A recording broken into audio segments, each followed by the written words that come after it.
you described that you essentially described that you feel like a lot of the misunderstandings or the reinterpretations of it are intentional. Is this, in your opinion, misinformation or disinformation by broader media?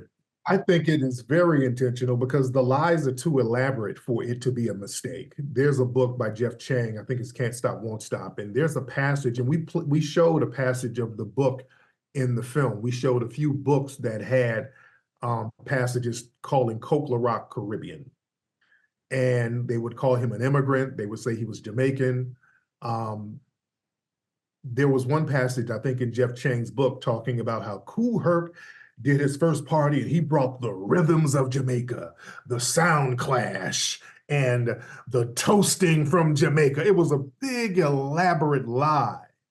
That's not a mistake. They deliberately put that in there knowing that it wasn't true. As we saw in the movie, Coke Rock is not Caribbean. He's not an immigrant. His family's from the North Carolinas, well, North Carolina, South Carolina. So stuff like that, those are not mistakes. These are very deliberate things. So when people are lying deliberately or deliberately being truthful, I want to know why. So I want to start uncovering, because they do that with our history all across the board.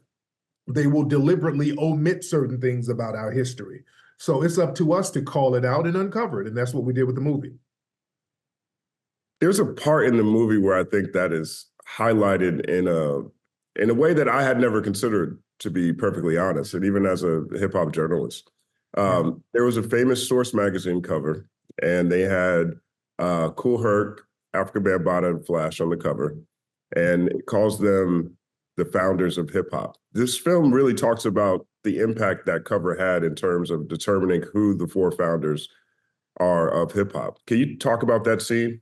Yeah, Grand Mixer DST, who performed with Herbie Hancock, and I spoke with him during the filming of our movie, Microphone Check. He talked about, he's done interviews talking about how he was at that Source photo shoot and several other pioneers. There was a whole bunch of people there. And they all took pictures. They were all talking about the impact of hip hop and the history of it and the founders of it and the pioneers of it.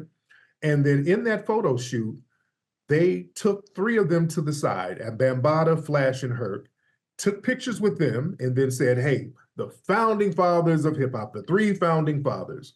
And DST said, you know what, we felt a certain way about it, but the mistake we made was like, whatever. They dismissed it, and that was a mistake. They didn't say anything then. Then that myth just kind of grew and grew and grew. I think one of the reasons why they chose those three is because their Caribbean background.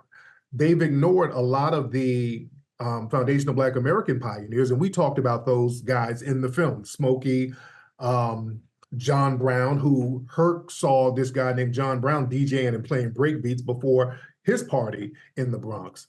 We talk about Disco King Mario, who was a very important figure in early hip hop because this guy was the one getting all of the venues. He was part of the Black Spade, so he had street connections, so he could go around the Bronx and kind of move and shake and get venues and bring equipment to certain places and open the door for a lot of the hip hop pioneers. And also Kool Herc would actually, if you look at Kool Herc, he would somewhat dress like Mario. Kool Herc said early on when he came over, he was looked at as a hick. He would dress in these, these funny clothes, and he would get clowned. And they would kind of rank on him, and that would make him step his game up a little bit. So that Source magazine cover was very, very instrumental in helping to create the three founding fathers myth.